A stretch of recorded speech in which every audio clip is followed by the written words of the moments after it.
Սիրելի իմ ժողովուրդ, քրքումը շատ առողջարար է ձեր օրգանիզմի համար, այն իջեցնում է ձեր արյան մեջ շաքարի տոկոսը եւ կարգավորում նաեւ գլխուղեղի աշխատանքը, բացի այդ լավացում ամբողջ օրգան համակարգերի վիճակը,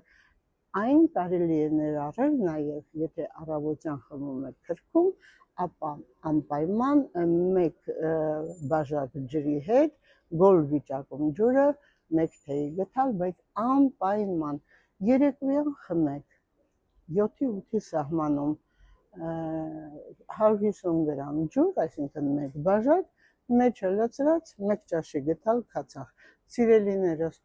էլ ոչինչ չեք օգտագործում, այն ոչ միայն կարգավորում է ձեր ստամոքսային տրակտի վիճակը, ճնշումը իջեցնում, ինքնազգացողությունը չափից ավելի լավացնում, այն իջեցնում է ձեր օրգանիզմում շաքարի տոկոսը արյան մեջ։ Հետևեք իմ խորհուրդներին, որպեսզի նոր տարին մոտենալով դուք խնդիրներ չունենաք։